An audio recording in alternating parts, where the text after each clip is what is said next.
Hey guys, I want to take a second and thank Comfort Pro. Since 2001, Comfort Pro has been helping customers stay comfortable where they live, work, and play. They have 24/7 emergency service and a 100% customer satisfaction guarantee. If you need help with your heating and air conditioning or indoor air quality, call Comfort Pro at 484-917-1803. Mention the show and receive a free humidifier with the installation of a complete system.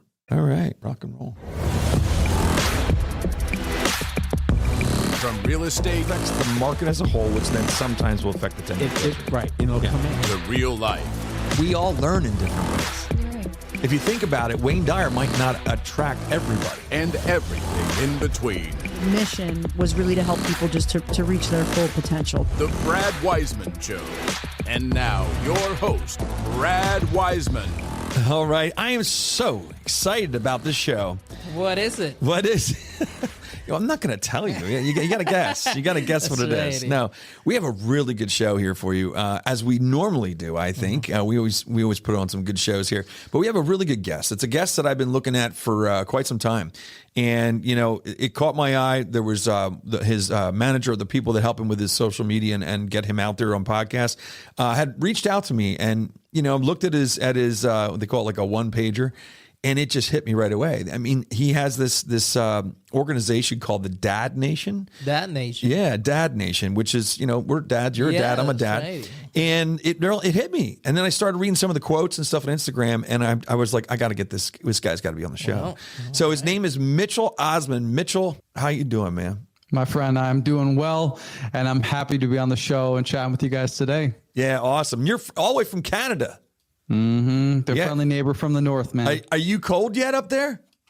Nah, it's starting to get a little bit chilly, but we're good. We're still hanging on. Still hanging on. We're still hanging on. That's good. We all know snow's coming at some point, so not much we can do about that.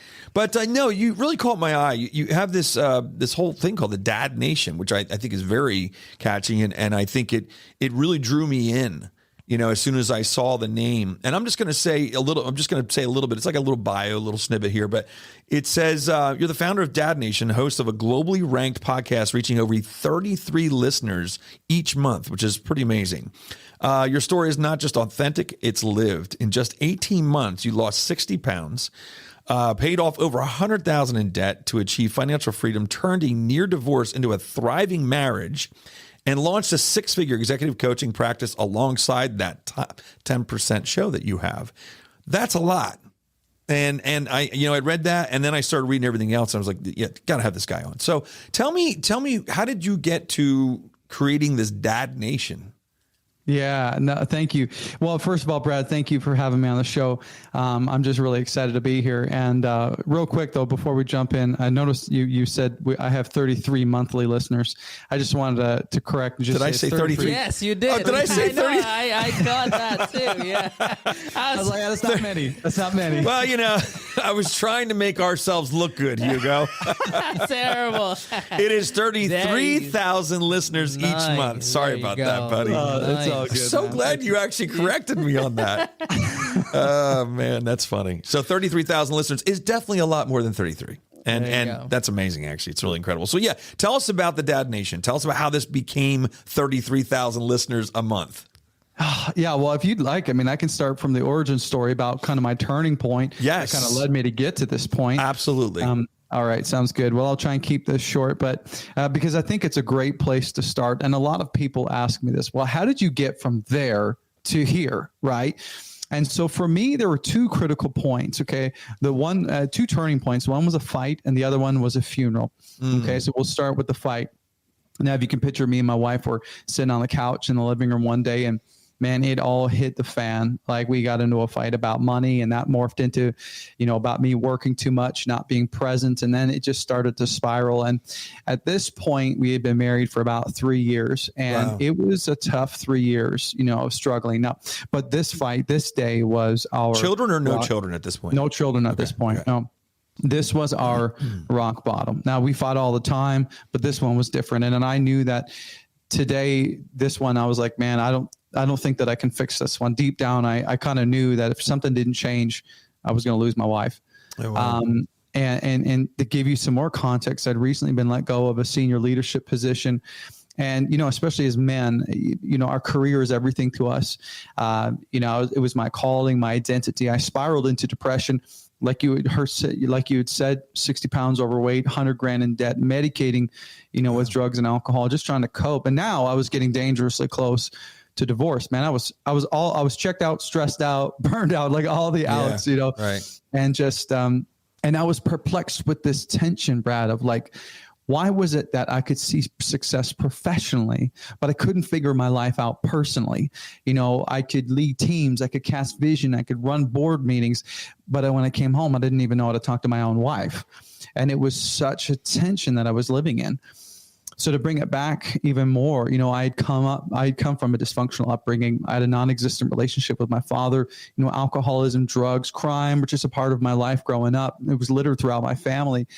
And I was kind of caught in the middle of it all. So I knew what I didn't want, right? Yeah. I knew where it came from, but for the life of me, man, I kept getting sucked in to those old behaviors and caught sucked into just the past, reliving the mistakes of my father and his father. And when I would yell at my wife, I could hear his voice in mine. I could hear his words. Oh, wow. And there was this duality, man, that I felt like I was like living a lie, because I would see, like I said, I'd see the success professionally, but I would come home and there was just this tension, right? And so, for me, that was a critical point. My wife said to me, she said, you go to work and you give everyone the Mitchell buffet, and you come home and you give me the scraps, and I'm done. Yeah. And so 7 days later, the end of that same week was the second point. And this was the funeral part of the story. Now, I was invited to sing at the funeral of this he was a philanthropist, very successful man. And I was strapping on my guitar, getting ready to sing the last song. And I heard the minister say to the room, he said, "Are you living a life worthy of imitation?" Because he was talking about all the things this guy had done. Yeah. And he said, "If you were to die tomorrow, would you be proud of the legacy that you left?"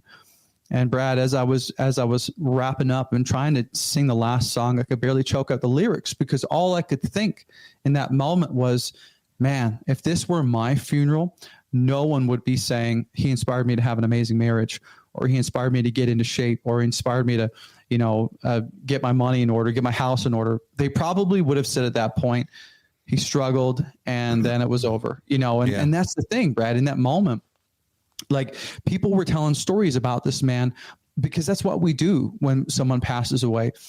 And it was, his life was filled with incredible chapters. And so I was determined that day that I would go home and begin to rewrite chapters for me, that I was going to take the pen back and rewrite my future. Because up until that point, the first chapter of my life was my childhood, and that was a sad one.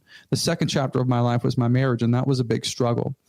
And so I decided, man, I have to die to the man that I used to be to become the man that I know I need to be for my wife and for my family. And so I knew, and we know this, if you want different results, you have to make different decisions. That's the old Einstein's old definition of insanity, right? Yeah, doing the same thing over and over again. Exactly. Yeah. And so what I did, Brad, was and again, I actually ended up building frameworks around this, but I did this intuitively, but now I understand the significance of it. I just started reaching out to men in my life that were ahead of me, right? Men who my ceiling was their floor. You understand what I mean? Yeah. And so, and these men surrounded me, and these guys were thriving in their marriage, or thriving in business, they were thriving in their fitness, you name it. And they taught me everything I needed to know.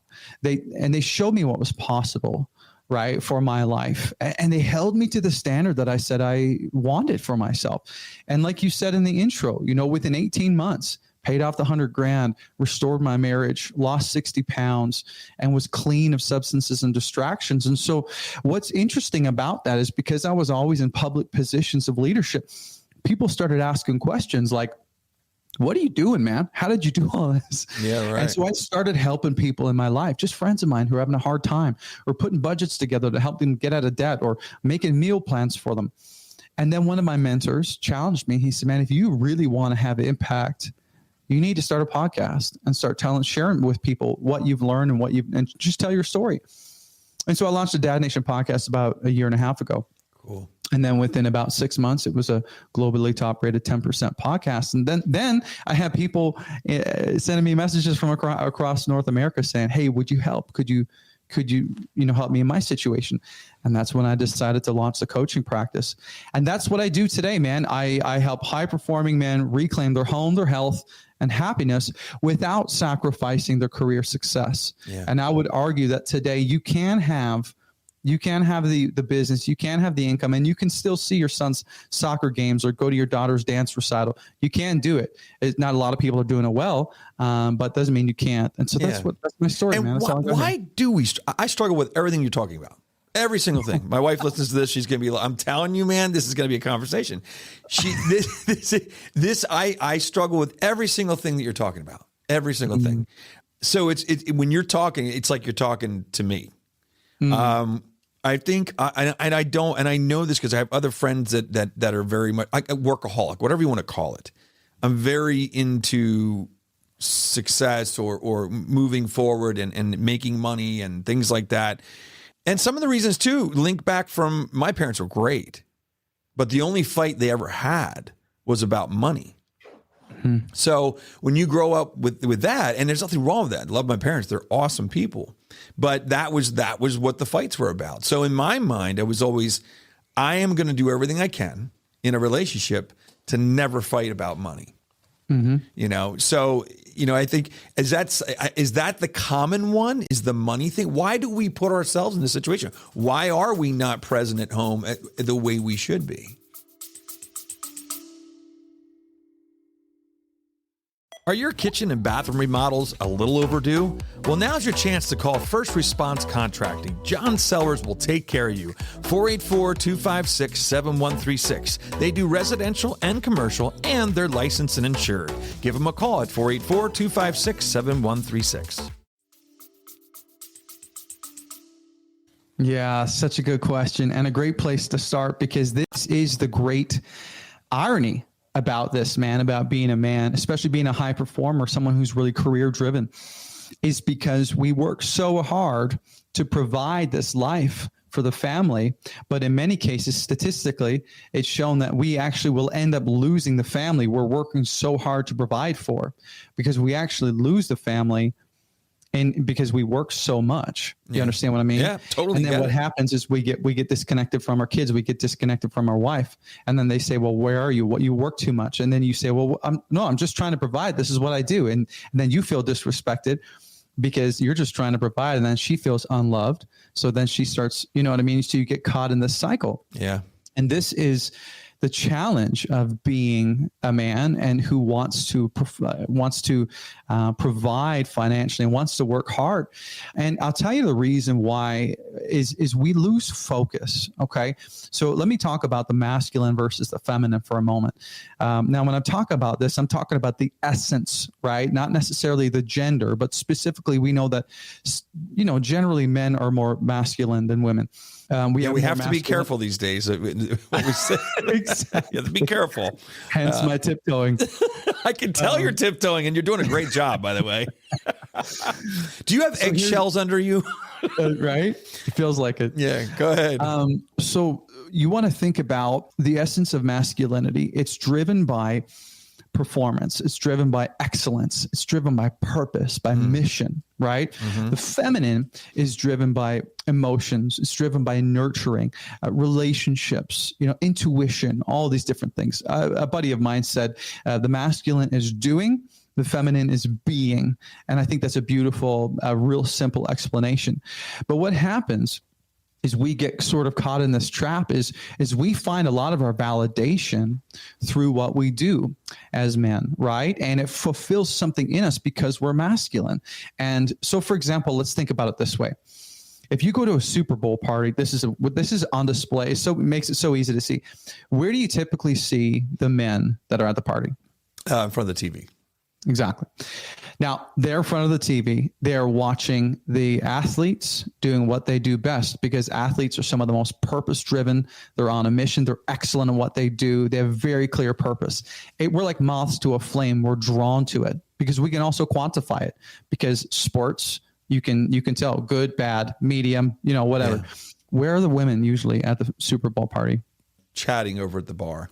Exactly. Chatting around the table, sipping a glass of wine. Yes, exactly. Right. Asking, hey, how are the kids? How's Brad doing? They're nurturing their relationships. They're connecting emotionally.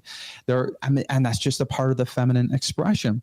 But here's where we have to be careful, is because men, now that we understand our wiring, we go to work all day and we fix things and we provide solutions and we strategize all day for 8, 10, 12 hours a day, however long you work. And it's totally in alignment with our essence as men. And it's our skill set because we get really good at it. We come home to a woman who loves us, but could give a rip about strategy or about excellence or purpose or any of that stuff. Yeah. And what happens is we start treating our wives like employees or staff members. We start treating our kids like our colleagues. Right. And because that's what we do all day. And so when our wife talks about having a bad day or something's going on, she wants to be connected with emotionally. But all we start to do is try to fix things because that's what we've been doing all day. So it's like, well, yeah, of course I'm going to fix this.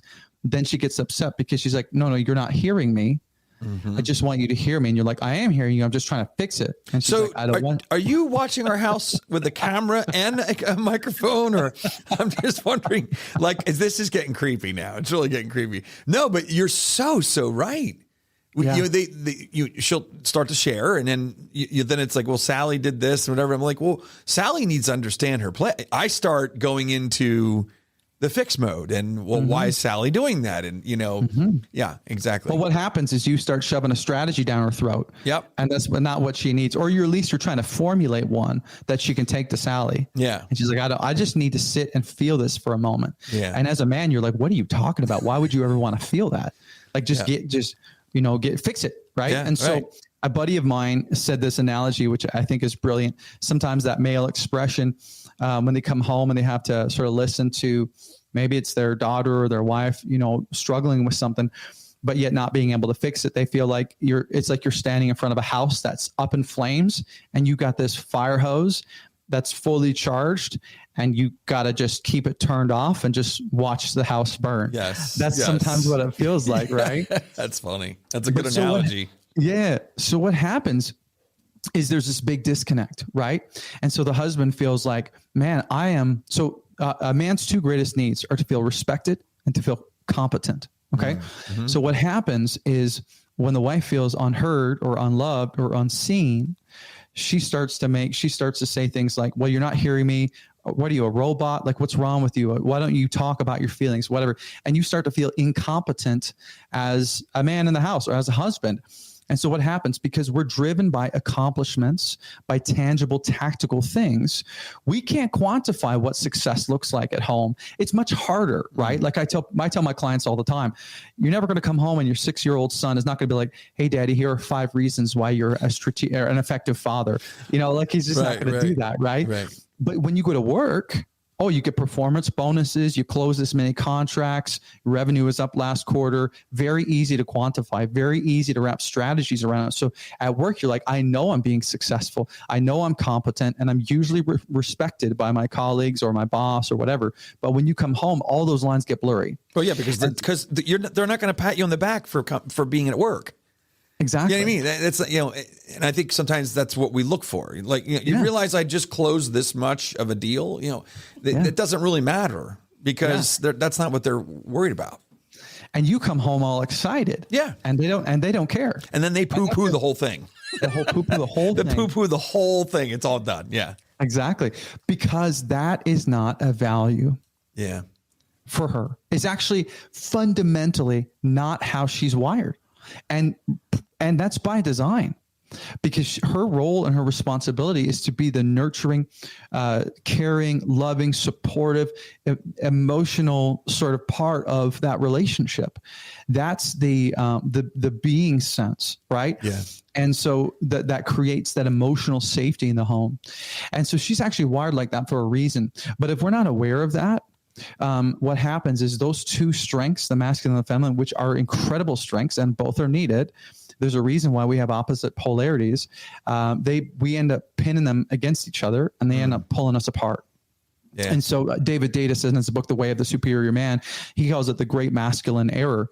And he says this great masculine error is that you think that someday you're going to understand it, that one day you will understand your wife or you'll understand the feminine, but the reality is the masculine will forever be perplexed by the feminine, and the feminine will be perplexed by the masculine. The other way, yeah. Until we understand how we're wired and how our strengths can serve one another. And so this is where this tension comes from, Brad. Yeah. Why you feel like such a success at work, and you come home and you don't even know where your place is. And when you do try and talk, you're like, you don't care what I'm talking about, and the solutions I'm offering, you don't seem to want to hear. So what am I doing here? Because this is what I'm good at. Right. Yeah. And you start to feel like a nuisance in your own home. Yeah. Interesting. Now, you talk about all this stuff. Okay. What do you find to be the most challenging? Everything we just talked about. It's funny. I love the honesty, dude. I love it because, we could all sit here. I mean, I could sit here and tell people this is going to be taken a different way. I'm a realtor. I can tell somebody all day, hey, if you're thinking about buying something, make sure you get pre-approved. I mean, why would you not do that? Well, my wife and I went to buy a place at the beach 2 years ago, found the place, and guess what we didn't have done? Pre-approval. So I'm rushing around getting a pre-approval. But what's funny is sometimes we don't do what we tell others to do. But, you're obviously, you're really on a high level with this stuff. So is it still always, do you have to make it, is it front of mind to think about, or has it become more natural to know how the difference between the masculine and feminine, and know why she's saying something a certain way, or why there's an argument about this? Yeah. Well, I'll tell you what, there's no, they're just skills that need to be developed. You need to have somebody that puts this in front of you, but you need to practice it. Yeah. Right. So a lot of my clients are like, they'll come to me like, man, I totally blew it again. I'm like, well, hey, how many times did you lose your cool this week? And they're like, well, 4. I'm like, well, 4 is better than 7, because last week you were doing it every single day. And that's a significant improvement. But the reality is, and the challenging part about this is, the only time you get to practice is when you're in the middle of the moment, right? Yeah. And that's why it gets so difficult. And so we got to understand, I can teach you skills and tools and frameworks on how to catch yourself in the moment. And I'd love to teach some of those in our conversation today to help your listeners. But at the end of the day, this is a skill that we have to develop, because generally speaking, men really struggle with their emotions. They really struggle with even understanding what's going on. But we're also married to emotional wizards, women who just like, they were raised with it. Right. Yeah, and It's an interesting term that I'll share with you. It's a bit of a mouthful, but it's called normative male alexithymia.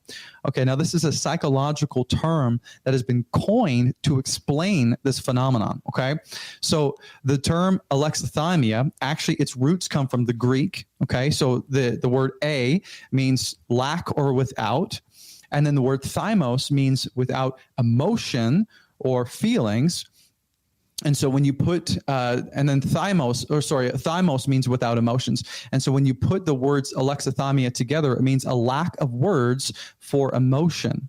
So what this means is, when men are pressed to talk about their feelings, or when they're asked, well, what do you feel? Or what? And this is why we struggle so much in traditional therapy. It's because we've been raised in a culture where we're actually uncomfortable talking about our emotions. And even if we did, we wouldn't necessarily have the words to talk about it. And so we marry very emotional beings who are very in tune with their emotions, and they want to be connected with, but we literally don't have the words for it often. So what I do a lot of the times is I just teach men how to understand their emotions, talk about them, and communicate them clearly. Because what happens is, the reality is, men have just as many emotions as women, but we don't recognize them and talk about them or understand them. And so they bottle up, and all of a sudden, boom, they snap, because we're also masculine. So we can be aggressive, and that it becomes the only outlet. We either snap or we shut down.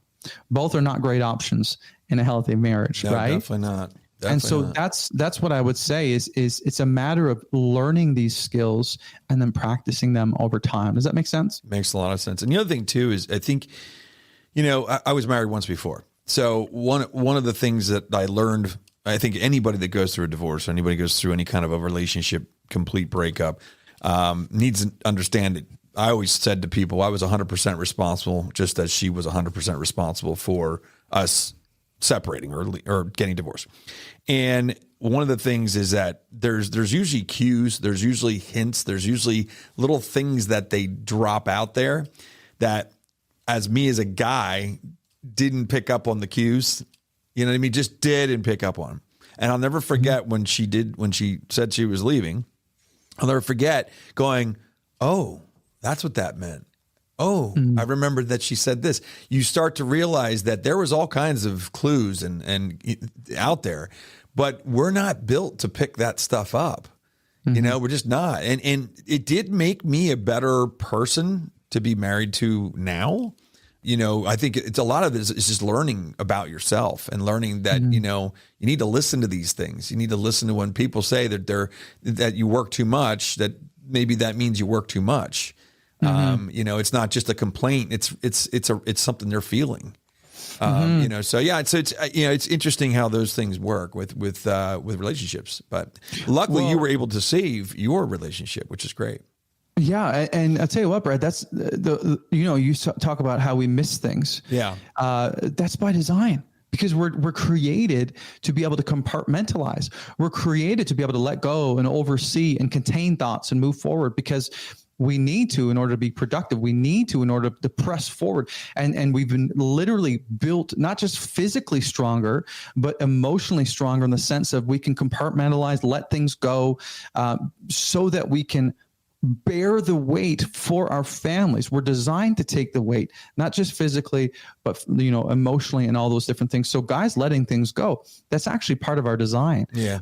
And so it's not a bad thing, but we have to learn how to bridge that gap. Right. And what you're saying is so key, because there's a statistic, and this is part of the reason why I launched this whole movement, was because in the United States today, we know that 7 out of every 10 divorces are initiated by the women in the relationship. Wow. That's interesting. Now, and it gets crazier. In a situation where the wife is a high earner or she's got an education, that number goes to 9 out of 10 divorces are initiated by women. 90% of divorces are initiated by women. And of those 90%, 80% of the time the divorce is initiated, the reason cited is because they feel disconnected emotionally from their husband. Unbelievable. Isn't that crazy? Yeah, right there. So that's why I talk so much about the emotions. Yeah, I mean, it's the proof is in the statistics. I mean, right there it is. It's incredible. And what's funny, you said about the high when the woman is the high earner, or whatever, it didn't change. It made it worse. Is that right? Yeah, because now the reason why some women stay in a relationship where they're maybe unhappy is because a lot of times is because the man is the primary, provider. Yeah. And so, I get a lot of women follow me on Instagram, and sometimes they'll message me and be like, if my husband didn't make so much money, I'd leave him. Oh, wow. Dude, I got a message like that earlier this morning. It's real. Yeah. And so that's why women who get the education and earn higher amounts, they don't need the man anymore for that piece. Right. Yeah. And so this should be a screaming amber flash to any man listening, because this happens every single day. And I would say, Brad, like 70% of my clients who come to me say, I just woke up one day and my wife just threatened divorce, and I had no idea what was going on. I thought we were fine. That was my story. With the marriage before, it was out of nowhere. Just I'll never forget. She said, I need to get away. I said, what do you want to get? What do you mean? We just got back from vacation. Why do you need to get away again? We had no children. And she goes, no, I need to get away from you. I'm like, oh, that's a real tough one to take. Yeah, a little ego shot there. But yeah, it's an interesting. But like I said, I learned so much from that. Learned so much, and unfortunately, I had to go through that. But I also have an amazing wife now and 2 kids, so everything's kind of meant to happen in life. Well, yeah, and you're better for it, right? Absolutely. If you're interested, I'd be happy to share a framework that I use with my one-to-one clients that can help. Absolutely. Awesome. Okay. Now, if you're a man listening, this is going to be hugely helpful for you. If you're a woman listening, it's still going to be helpful because you can help your husband in this journey. Okay. So it's called the Rise Conversation Ladder. And I want you to think about this as sort of like a ladder of like or rungs of a conversation, if you will, because a lot of these relationships, a lot of marriages are starved for depth, right? Not because the husbands don't love their wives, but because they've forgotten how to talk to them, in an emotional way. And so the reality is, we can build a bank account, we can create a life schedule, but still feel like strangers passing in the hallway. So this framework is simple enough to remember on your worst day and powerful enough to change the way you connect forever. So the word RISE, obviously it's 4 letters, RISE, stands for the 4 different steps.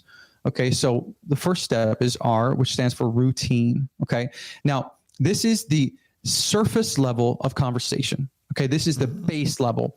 This is the small talk that you get into that runs the house, but never actually impacts the heart, right? So questions that would be in this routine level are, what time are you coming home?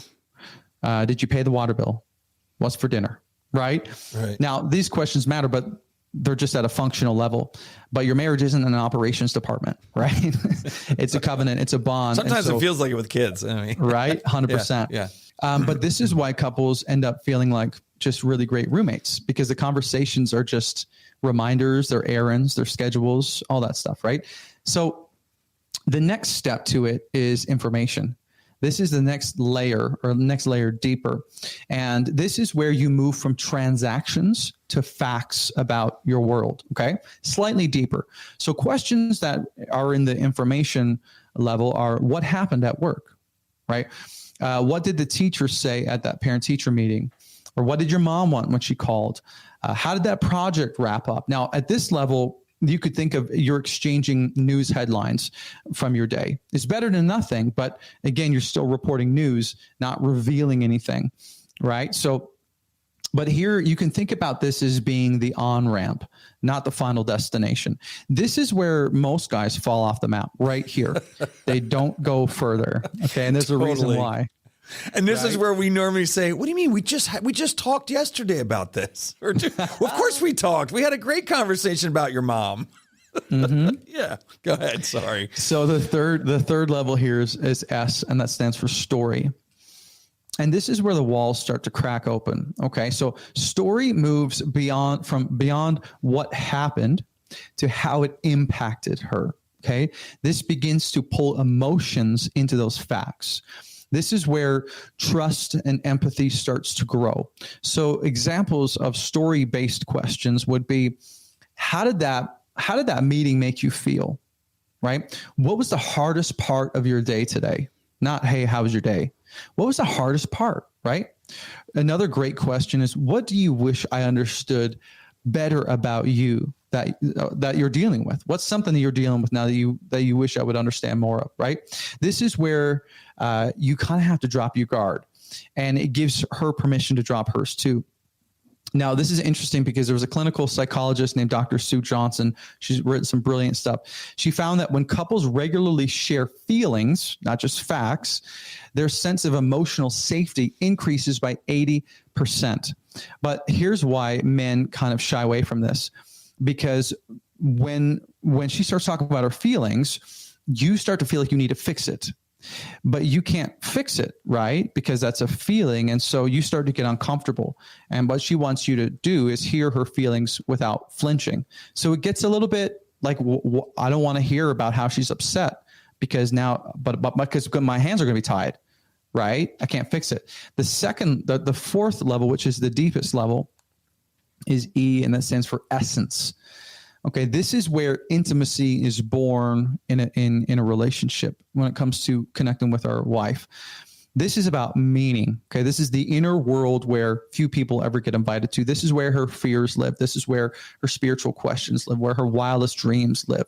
So examples of essence-based questions will be, what's something that's been on your heart or your mind lately that you haven't said out loud?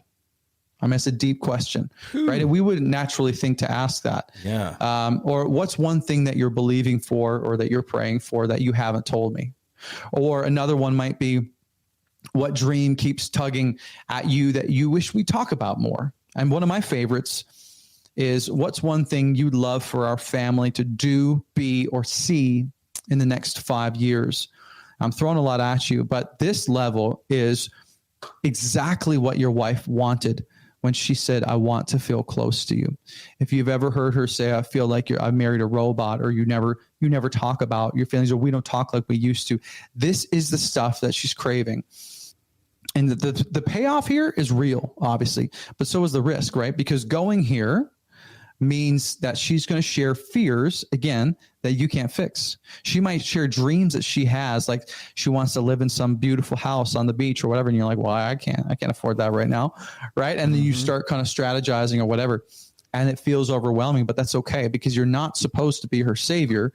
You're just supposed to be her safe place. Right. And that's the reality, is you need to be able to sit and listen. And so a real simple example of how this conversation could go.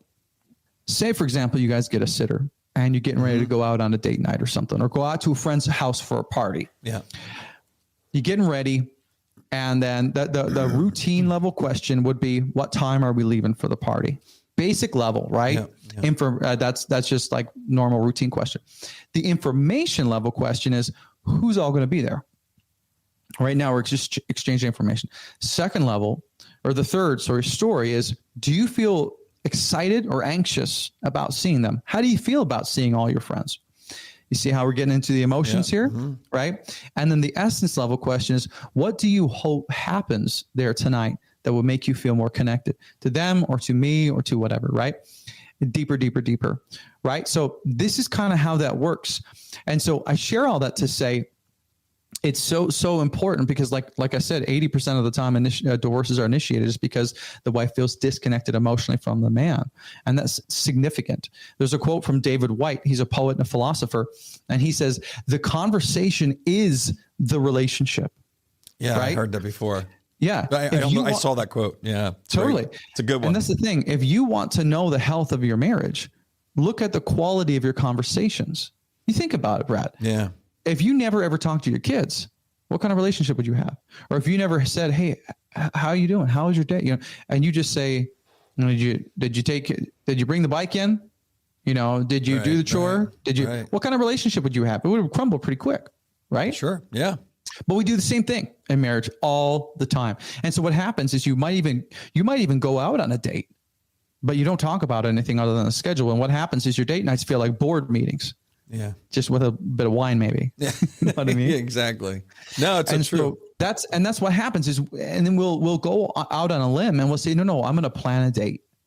And we go out on the date, but we ask the same dead end questions, and then, and everything falls flat, and we both go home feeling unfulfilled. And then we get frustrated and we say things, well, I'm trying. I keep trying. I went out on a date. Well, okay, but what did you do on that date? Did you connect with her on an emotional level, or did you just treat her like an employee? Yeah. Right. Does that make sense? Yeah, it totally makes sense. And we do date nights when we can with kids. Do you find, and then we're going to have to wrap this up soon, but do you find that, obviously I feel this way, your relationship before you have kids is one thing. And then after you have kids, it adds a completely different element, I feel, to your relationship. Because I always say, I say this a lot, and my wife can't stand it, but when I say it, there's two people. There's my wife and there's the mother of my children. And they are, they're just different. They're just a different people. And I don't know how else to say it, but that's the way I feel. I love both of them. They just react in different ways, and I think that's one of the challenges. I think it's why a lot of times when people have children, they end up getting divorced, because they can't see their wife anymore. They just see the mother of the children. And that is not what you married. You married your wife. And I don't know if you ever hear that or if that comes up or wherever, and I think that's it's important that you got to keep that unit needs to still be solid in order for there to be a good foundation for the family too.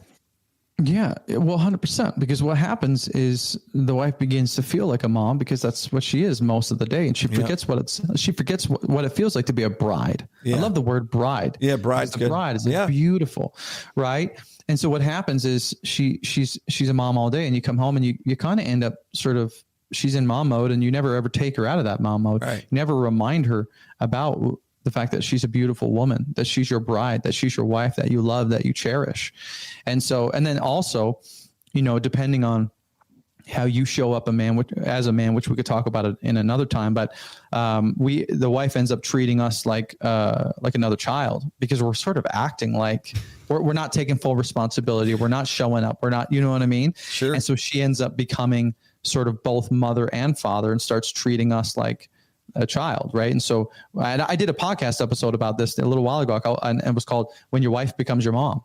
And this happens all the time. Yeah, dude. I can see that. Okay. Yeah. And so I say this all the time, and it gets me in trouble, but people will ask me, what do you want your son to know about you? And I say, I want him to know that he's number 2. And they're like, well, you can't say that. That's so good. I'm like, absolutely, I can say that, because it's my responsibility to show him that he's number 2, because I need to model what a great relationship is. Because if he's got any shot at honoring and cherishing a woman one day when he grows up, then he needs to see that modeled for him.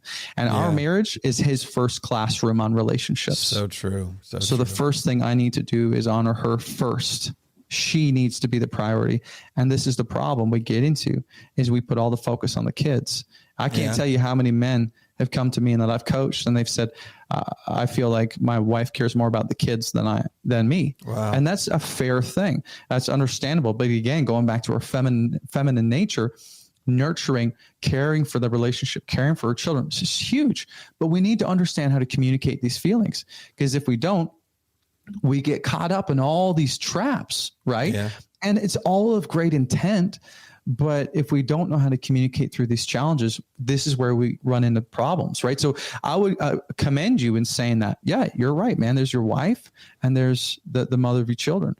And it's important that you treat her as your bride, as her wife, because it's important that she feels like a woman, a sought after, honored, cherished, attractive woman from time to time, because she can forget what that feels like too. Absolutely. Absolutely. Boy, it's just such good stuff, man. So good. There's a really good episode here. Just some things real quick before we wrap up. I love this. There was 2 quotes that you had put on Instagram that I just wanted to bring up. It hit me, and I wanted to say just the one was for couples. Unspoken expectations are the fastest way to breed resentment. Your spouse isn't a psychic. They need your voice, not your silence. I love that. Very good. Yeah. And then the other one, this was good. This has more to do with kids. This one almost teared me up when I was reading it the first time.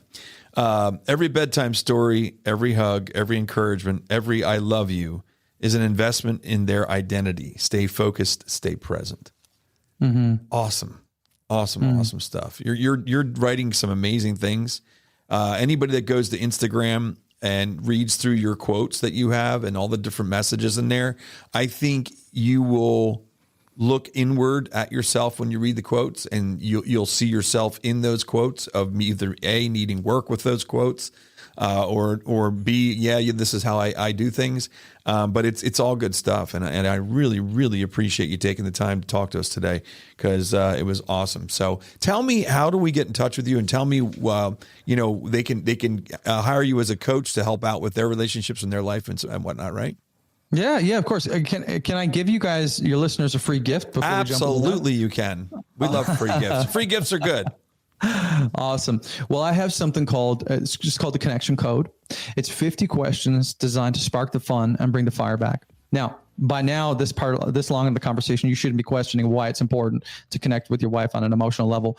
But this is legitimately, man, 50 questions that are designed to cover everything from your dreams, your life, your hopes, passion, intimacy, you name it. And the only rule is, when you take your wife out on a date, or maybe you put down the kids and you pour up a glass of wine, the only thing you can ask her that night are questions from this list. And it's totally free. And if you go to dadnationco.com/code, or I'll give you the link and you can put it in the show notes. But just download it. I'm handing it to you on a silver platter. I get women emailing me all the time being like, who was that man that took me out on a date? Because he was asking me questions that just turned me straight on. You know what I mean? That's cool. That's really legit, cool. Man. Well, I think what we'll do is we're going to have you back for sure. And I think that's great, because there's so much more we didn't talk about. I have more notes on here. It's probably one of the podcasts in a long time that I have more notes than I wanted to talk about that we didn't get to. So it'll be good to get to that. But what else also? So you're Dad Nation It's dadnationco.com is the website, correct? Or is it? Yeah, dadnationco.com. Yeah, there we go. And then the Dad Nation podcast, which we can find Spotify. Yeah, I tell you what, if you just Google Dad Nation, you'll see Find all my kinds face of stuff plastered around everywhere. But I do three things, and I'll say this I keep it real simple. I do content, courses, and coaching. Awesome. Okay, so the content is just the podcast, all that stuff. I have some online courses you could do called the High Performance Husband, and then the coaching, which is the Dad Nation Coalition. But either way, man, whether it's free or you want some one-to-one service to walk alongside you as a coach, I'm here to support you, serve you any way I know how. Awesome, man. It's awesome. Great stuff. I love it. I love it. Thanks so much for coming on the show. We'll see you hopefully again in the next year. Brad, listen, it's been a pleasure and an honor, my friend. Let's do it again. Sounds good. All right. Take care. All right. My goodness. Mitchell Osmond, the Dad Nation from Canada. Man, I'll tell you what an incredible show. That was really good. I mean, there's so much content there. I'm actually afraid for my wife to listen to this show. I'm a little nervous. I'm worried about what's going to now. You're a better husband. I'm a better husband now. That's right. A better father, too. Exactly. All right. That's about it. Thanks for watching the show every Thursday, 7 p.m. We will see you again next week. All right. That's about it. Hey guys, if you're looking to buy or sell a house in Berks County or beyond, let me know. This is Brad Weisman from The Brad Weisman Show. You probably know I'm also a realtor, but I wanted to remind you, if you have any questions or you need anything, please give me a call, 484-256-5836. Thanks.